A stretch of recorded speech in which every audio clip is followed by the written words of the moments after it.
নমস্কাৰ আজিৰ ভিডিঅ'ত আমি নৱম শ্ৰেণী গণিত কিতাপখনৰ পৰা অনুশীলনী R1 ত থকা কোৱেশ্চন নম্বৰ 11 ৰ পৰা সমাধান কৰিম। ইয়াৰ আগৰ ভিডিঅ'সমূহত আমি কোৱেশ্চন নম্বৰ 10 লৈকে সমাধান কৰি আহিছো। যিসকলে এতিয়া সেই ভিডিঅ'বিলাক চোৱা নাই ডেসক্ৰিপচনত লিংক দিয়া আছে গৈ চাই লবা। আৰু যদি তোমালোক মোৰ চেনেল প্ৰথমবাৰ চাইছা তেনেহলে মোৰ চেনেলটো সাবস্ক্ৰাইব কৰি দিয়া লগত থকা বেল আইকনটি দবাই দিয়া যাতে মোৰ নতুন নতুন ভিডিঅ'ৰ আপডেট সকলোতকৈ চাব পাৰা। তেতিয়াহলে বলচোন আমি আজিৰ ভিডিঅ'টো আৰম্ভ কৰো। চোৱা ক্লাস 9 মেথছ অনুশীলনী R1 কোৱেশ্চন নম্বৰ 11 আছে আমাৰ লগত। ইয়াত কি বুলি কৈছে? ইয়াত কৈছে প্ৰমাণ কৰা যে 1/2 + √3 + 2/√5 - √3 + 1/2 - √5 = 0। তাৰ মানে left hand side equal right hand side দেখাব লাগে। ঠিক আছে, লিখা প্ৰমাণ। লেফট হ্যান্ড সাইডত কি দিয়া আছে? 1/2 + √3 + 2/√5 - √3 + 1/2 - √5 ইকুৱেল চোৱা কেছ 1/2 +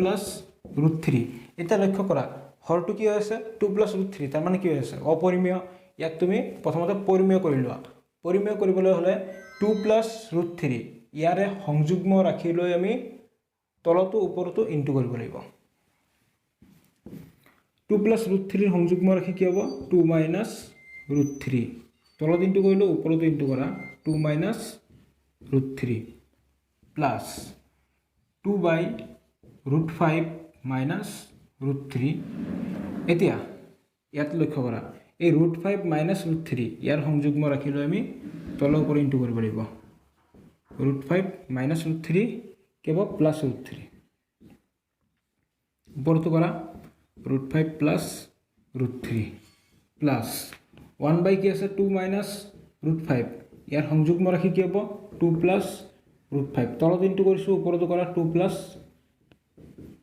√5। ঠিক আছে, এইখিনিলৈকে বুজি পাইছা? সো ইকুৱেল 1 ইনটু এইখিনি কৰিলে এইখিনি হ'ব 2 - √3 ওপৰত কৰিলো আমি। এটা তলত কৰিম 2 + √3 হোল ইনটু 2 - √3 তাৰ মানে এইটো আমাৰ a + b whole into a - b আধিত পৰি আছে। আমি যেটো সূত্ৰ পাইছিলো যে a + b whole into a - b equal কি হৈ যায় a² - b²। তো এইটো আধিৰ মতে আমি কৰিম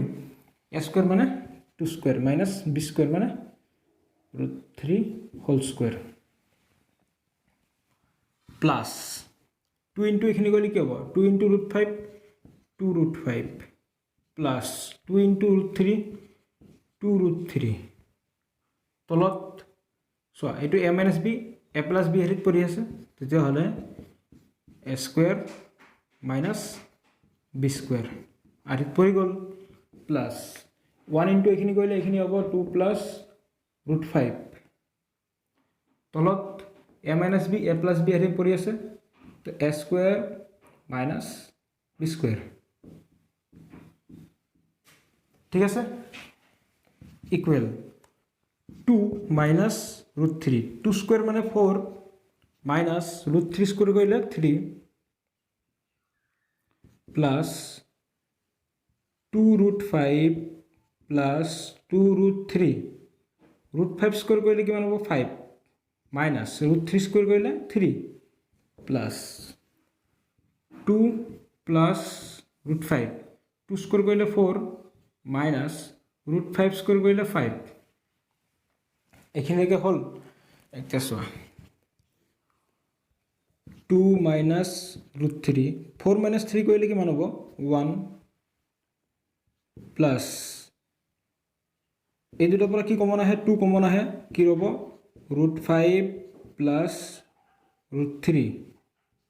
এতিয়া 5 মাইনাস 3 কৰিলে কিমান হ'ব 2 প্লাস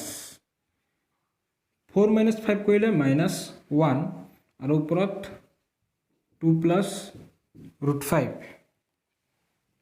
ইকুৱেল এটা তলত 1 লিখা নিলিখা একে কথা কি হ'ব 2 মাইনাস √3 প্লাস 2 তলৰ পৰা কেনসেল গ'ল ওপৰত কি থাকিল √5 প্লাস √3 তলত কি থাকিব 1 1 টো লিখা নিলিখা একে কথা তাৰপিছত প্লাছ মাইনাছ কি হৈ গ'ল মাইনাছ 2 প্লাছ √5 তলত 1 লিখা নিলিখা একে কথা এতিয়া ইয়াৰ পিছৰ খালি এইফালে লিখি দিছোঁ তোমালোকে তলে লিখি যাবা দেই কি আছে 2 minus √3 plus √5 plus √3 minus 2 so minus plus কি হৈ গ'ল মাইনাছ √5 ইকুৱেল কিমান হ'ব সো প্লাছ 2 মাইনাছ 2 কেঞ্চেল গ'ল মাইনাছ √3 প্লাছ √3 কেঞ্চেল গ'ল প্লাছ √5 মাইনাছ √5 কেঞ্চেল গ'ল গোটেইকেইটা যদি কেঞ্চেল গ'ল কি থাকিব 0 ৰাইট হ্যান্ড সাইড প্ৰমাণিত হ'ল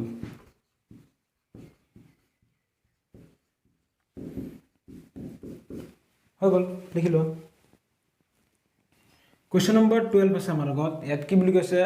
যে √3 ইকুৱেল 1.732 আৰু √2 ইকুৱেল 1.414 ধৰি তলৰ ৰাশিৰ আসন্ন মান উলিওৱা মানে √3 আৰু √2 মান এখিনি ধৰি 1 নম্বৰ আৰু 2 নম্বৰৰ মান উলিয়াব দিছে কি হ'ব সো 1 নম্বৰটো কৰো প্ৰথমতে 1/√3 - √2 সলিউশন কি আছে 1/√3 - √2 ইকুৱেল 1/√3 - √2 হৰটো কি হৈছে অপৰিমেয় আছে পৰিমেয় কৰি লোৱা ইয়াৰে সংযুগ্ম লোৱা √3 প্লাছ √2 তলত কৰিছে ওপৰতো কৰা √3 প্লাছ √2 ইকুৱেল 1 ইনটু এখিনি কৰিলে এখিনি হ'ব √3 plus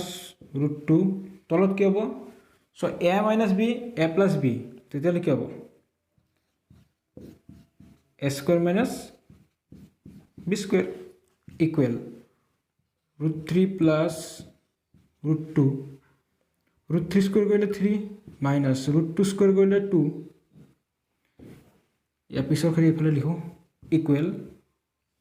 so √3 plus √2 by 3 minus 2 कइले 1 तलत 1 लिखा निलिखा एके कथा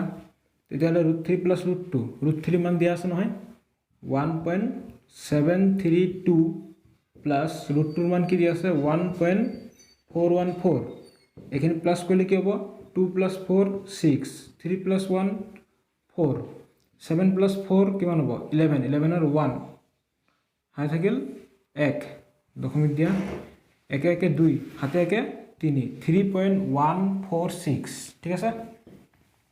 তারপর 2 নম্বরটো চোৱা কি আছে 2/√3 + √2 এটা সলিউশন এটা লক্ষ্য কৰা ইয়াৰ হৰটো কি আছে অপৰিমেয় আছে পৰিমেয় কৰি লোৱা 2/√3 + √2 ইয়াৰ সংযুগ্ম ৰাখিলে তলতো কৰা ইনটু ওপৰতো কৰা √3 - √2 হ'ব ওপৰতো কৰা √3 - √2 equal so a + b a - b হৈ আছে তেতিয়া হলে a square minus b square ঠিক আছে a + b whole into a - b কৰিলে a স্কয়াৰ - b স্কয়াৰ তো ওপৰত এখিনি 2 ইনটু √3 2 √3 মাইনাস 2 ইনটু √2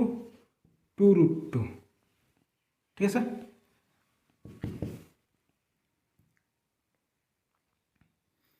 বাই 2 এনেকৈ ৰাখিব পাৰি 2 হোল ইনটু √3 মাইনাস √2 ৰাখিলো আৰু তলত √3 স্কয়াৰ কৰিলে 3 হৈ গ'ল মাইনাস √2 স্কয়াৰ কৰিলে 2 হ'ব 2 হোল ইনটু √3 মান কিমান 1.732 মাইনাস √2 মান 1.414 বাই 3 - 2 কৰিলে 1 2 ইনটু এখিনি হৰল কৰিলে কিমান হ'ব 1.732 মাইনাস 1.414 12 পৰা 4 গ'ল 8 এক ধাৰ কৰিছিলো 2 2 ৰ পৰা 1 গ'ল 1 এক ধাৰ কৰিছিলো 6 ইয়াৰ পৰা ধাৰ কৰা নাই 7 ৰ পৰা 4 গ'ল 3 দশমিক 1 ৰ পৰা 1 গ'ল 0 কিমান হ'ব 0.318 বাই 1 এটো 1 নিলিখিলেও হয় ঠিক আছে তলত 2 ইনটু এখিনি কৰিলে কিমান হ'ব 2 যদি ইনটু কৰি দিও 8 গুণ 16 6 হাতে গেল 1 2 গুণ 2 2 1 3 3 গুণ 6 দশমিক 0 0.636 হৈ গ'ল লিখি লোৱা কোৱেশ্চন নম্বৰ 13 আছে আমাৰ আগত ইয়াত কি বুলি কৈছে চোৱা হৰণ কাৰ্য নকৰাকৈ তলৰ পৰিমেয় সংখ্যাবোৰক দশমিকত প্ৰকাশ কৰা ইয়াত কেইটামান পৰিমেয় সংখ্যা দিয়া আছে ইহঁতক ডাইৰেক্টলি হৰণ নকৰাকৈ আমি দশমিকত উলিয়াব লাগে সো হৰণ কৰিবলৈ হলে কেনেকৈ আছিল সো তোমালোকক এটা উদাহৰণ দি বুজাইছে যে তোমালোকে এনেকৈ কৰিব লাগে ঠিক আছে সো উদাহৰণটো প্ৰথমতে লৈছো 2/25 দি 2/25 এইটো এটা পৰিমেয় সংখ্যা ইয়াক দশমিকত নিব লাগে যদি হৰণ কৰি কৰা হয় কেনেকৈ হ'ব চোৱা দশমিক দিলো 0 20 20 25 দি না যায় 0 এটা দিয়া ওপৰত ইয়াত এটা 0 আহিব 200 200 পইচা দি কিমান বাৰ যাব 8 বাৰ যাব 200 হৰণ কৰিলে কি ওলাব 0.08 ওলাব ঠিক আছে এতিয়া হৰণ কাৰ্যটো নকৰাকৈ দশমিকত উলিয়াব দিছে ইয়াত এটা উদাহৰণ দি বুজাই দিছে কি আছে 2/25 2/25 লিখিলো ইনটু 25 লগত আমি 4 ইনটু কৰিলো কিমান হৈ গল 100 তলত 4 ইনটু কৰিলে ওপৰতো 4 ইনটু কৰিব লাগিব 2 4 গুণ 8 এতিয়া 100 মানে কি একৰ জায়গাত কি আহিব দশমিক এটা 0 আছে 0 আৰু এই 0 জায়গাত 8 আহিল ঠিক আছে এনেকৈ কৰিম আমি সো বাকিখিনি কৰি দিলে ভালদৰে বুজি পাবা সো এক নম্বৰটো লৈছো প্ৰথমতে কি আছে 7/25 এতিয়া এক কাম কৰিম ইয়াৰ লগতো 4 ইনটু কৰিলে 100 হৈ যাব 100 বা 1000 বা 10 এনেকৈ বনাই ল'ম আমি ঠিক আছে সো 4 25 গুণ 100 4 7 গুণ 28 একৰ জায়গাত দশমিক আহিব সো একৰ পিছফালে কেইটা অংক আছে দুটা অংক এই দুটা অংক লৈ লোৱা 28 ঠিক আছে আগতে এটা 0 দি দিব পাৰা হৈ গ'ল তাৰপিছত 2 নম্বৰটো লৈছো 3 কি আছে 40 এতিয়া 40 লগত কি ইনটু কৰিলে 100 হ'ব বা 1000 হ'ব বনাই ল'ব লাগিব আমি ঠিক আছে তো 40 লগত কি ইনটু হ'ব যদি কনফিউজ লাগে তোমালোকৰ এক কাম কৰিবা 40 টো তোমালোকে এনেকৈ ভাঙি ল'বা 40 2 দি 20 বাৰ গ'ল 2 দি 10 বাৰ 2 দি 5 বাৰ ইকুৱেল 3/40 মানে কি 2 কিউব 2 কেইটা আছে 3টা 2 3টা আৰু 5 এটা তেতিয়া হলে 5 3টা হ'লে কেইটা লাগিব 5 আৰু দুটা 5 লাগিব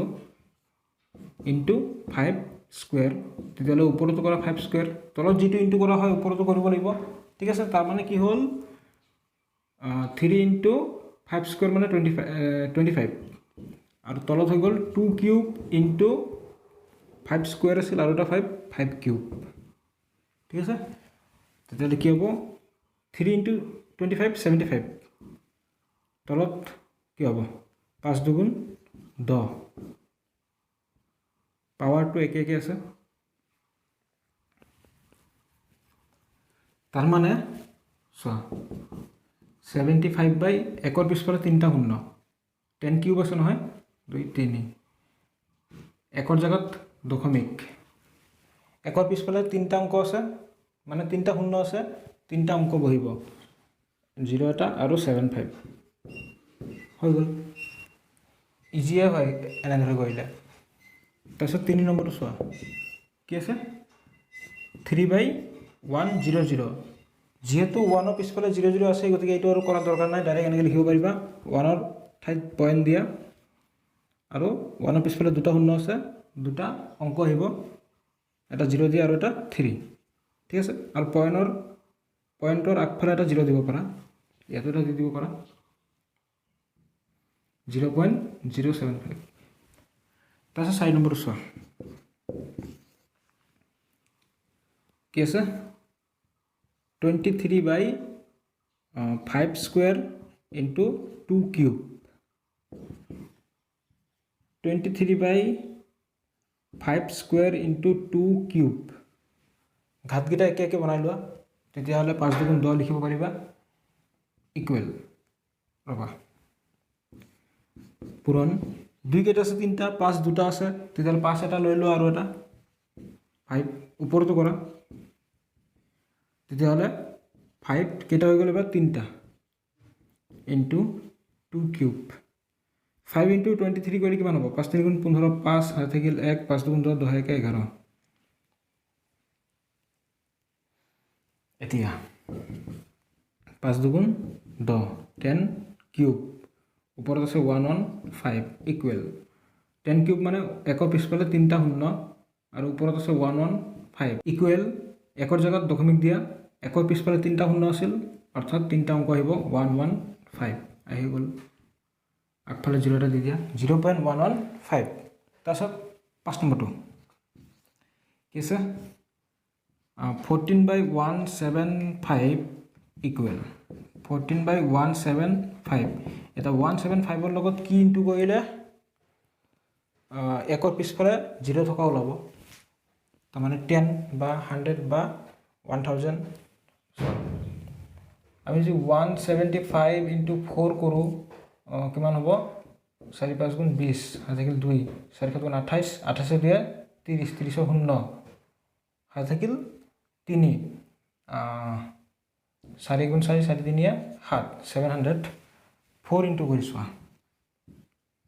কিমান হ'ল 700 ওপৰত কৰিলে কিমান হ'ব ওপৰটো এনেকৈ ৰাখাচোন 14 × 4 ইকুৱেল এটা তুমি এইটো বনাই লোৱা 7 × 100 লিখিব পাৰা আৰু ওপৰত 14 × 4 আছে 7 এদি 14 কেইবাৰ যাব দুইবাৰ 4 2 গুণ 8 তলত কি হৈ গ'ল 100 তেতিয়াহ'লে একৰ ঠাইত দিয়া দশমিক একৰ পিছফালে দুটা শূন্য আছে দুটা অংক আহিব এটা 0 দিয়া আৰু এটা 8 হৈ গ'ল আৰু দশমিকৰ আগত 0 এটা দি দিয়া 0.08 হৈ গ'ল গতিকে এইটো আছিল কুৱেশ্যন নম্বৰ 13ৰ সলিউশন লিখি লোৱা কুৱেশ্যন নম্বৰ 14 আছে আমাৰ আগত ইয়াত কি বুলি কৈছে তলৰ শতকৰাবোৰক ভগ্নাংশত প্ৰকাশ কৰা চোৱা তলত কি দিয়া আছে আমাক 5টা কুৱেশ্যন দিয়া আছে এইবিলাক শতকৰাত দিয়া আছে তাৰমানে পাৰ্চেন্টেজত দিয়া আছে আমি কিহত নিব লাগে p/q আৰ্হিত মানে ভগ্নাংশত নিব লাগে চোৱা তোমালোক মই আগৰ ক্লাছত শিকাইছো যে শতকৰা মানে কি আছিল এশত কিমান ঠিক আছে এশত কিমান তো 1 নম্বৰ এনসাৰ কি আছে 53% ইকুৱেল কি হ'ব এশত কিমান এশত 53 তো লিখিব পাৰা তোমালোকে 53/100 হৈ গ'ল ভগ্নাংশত আছে কটাকটি না যায় এইখিনি আনসার তাৰপিছত 2 নম্বৰটো 2 নম্বৰ কি বুলি কৈছে যে 50% ইকুৱেল কি হ'ব 50/100 0 0 কেনসেল গ'ল 5 দি 10ত দুইবাৰ ওপৰত কি থাকিব 1 ইকুৱেল 1/2 তাৰপিছত 3 নম্বৰটো চোৱা আনসাৰ 1/2% তাৰমানে এশত 1/2 ইকুৱেল 1/2/100 ঠিক আছে মানে এশত 1/2 ইকুৱেল সো 1/2 এটো হৰণ হৈ আছে হৰণৰ পৰা পূৰণ যেতিয়া কৰিম কি হয় উল্টা হৈ যায় এশৰ তলত একো নাই মানে কি আছে 1 এটা আছে ঠিক আছে এটো লিখিব নালাগে 1 এটা আছে একো না থাকিলে 1 থাকে তেতিয়া হলে হৰণৰ পৰা পূৰণ কৰোতে উল্টা হৈ যায় 1 টো যাব ওপৰত 100 টো আহিব তলত ঠিক আছে এই যেটো 1 আছিল 1 টো ওপৰত গ'ল 100 টো তলত আহিল তেতিয়া হলে 1 × 1 1 2 × 100 200 হৈ গ'ল ভগ্নাংশত 4 নম্বৰটো কি আছে 100% তাৰ মানে এশত 100 কিমান হ'ব একবাৰ যাব ঠিক আছে এইটো p/q আৰিতে আছে তাৰ মানে 1ৰ তলত একো নাথাকিলেও 1 এটা আছে ঠিক আছে তাৰপিছত 5 নম্বৰটো কি আছে 0.01% আছে 0.01% তাৰ মানে এইটো এনেকুৱা সো এইটো যদি ভগ্নাংশত নিউ 1 বাই দশমিকৰ ঠাইত 1 আহিল দশমিকৰ পিছফালে দুটা অংক আছে দুটা শূন্য % ইকুৱেল 1/100 বাই % মানে এশত হে এশত 100 ভাগৰ 1 ভাগ ইয়াৰ তলত একো নাথাকিলে 1 এটা আছে 1/100 পূৰণ হৰণৰ পৰা পূৰণ কৰি দিলো এই ইকুৱেল টু ইয়াত হ'ব দেই হৰণৰ পৰা পূৰণ কৰিলে কি হ'ব এই 1 টো যাব ওপৰত 100 টো আহিব ইয়াত সো 1 1 গুণ 1 100 পূৰণ 100 কি হ'ব 1 0 0 0 0 তো এইখিনি আছিল আনসাৰ কোৱেশ্চন নম্বৰ 15 আছে আমাৰ আগত ইয়াত কি বুলি কৈছে ইয়াত কৈছে তলৰ ভগ্নাংশবোৰ শতকৰা ৰূপত লিখা ইয়াত আমাক 6টা কোৱেশ্চন দিয়া আছে আমি কি কৰিব লাগে এই ভগ্নাংশবিলাকক শতকৰা ৰূপত নিব লাগে এতিয়া মই আগৰ ক্লাছত আলোচনা কৰিছোৱে যে শতকৰা ৰূপত নিবলৈ হলে আমি কি কৰিব লাগে ডাইৰেক্ট 100% ইনটু কৰি দিলে হৈ গ'ল মান ভেজাল নাই এক নম্বৰটো লৈছো কি আছে 1/2 ইকুৱেল শতকৰা ৰূপত নিবলৈ হলে 1/2 ইনটু 100% ইকুৱেল সো 2 দি 1 কিমান যাব 50 বাৰ যাব 50 ইনটু 1 50% শতকৰা আহি গ'ল তাৰপিছত 2 নম্বৰটো চোৱা ইয়াতে কৰো 1/4 ইকুৱেল 1/4 ইনটু 100% শতকৰা নিবলৈ হলে 100% দি ইনটু কৰি দিবা 4 দি 1 কিমান বাৰ যাব 25 বাৰ যাব ইকুৱেল 25 ইনটু 1 25% ঠিক আছে একদম ইজি হয় 3 নম্বৰটো 3/20 ইকুৱেল 3/20 ইনটু 100% 0 0 কেনসেল গ'ল 2 দি 10 5 বাৰ 5 3 গুণ 15% তো 4 নম্বৰ 42/125 ইকুৱেল 42/125 ইনটু 100% সো 25 দি 1 কিমান বাৰ যাব 4 বাৰ ঠিক আছে 25 দি 1 4 বাৰ গ'ল 25 দি 1 25 যাব 5 বাৰ ইকুৱেল ওপৰত কি হ'ল 4 দুগুণ 8 4 4 গুণ 16 তলত কি আছে 5% হৈছে ইকুৱেল কিমান হ'ব 5 3 গুণ 15 1 থাকিল 18 5 3 গুণ 15 দশমিক কিমান থাকিব 3 5 6 গুণ 30 33.6% তাৰপিছত 5 নম্বৰটো চোৱা কি আছে 0.25 ইনটু 100% ইকুৱেল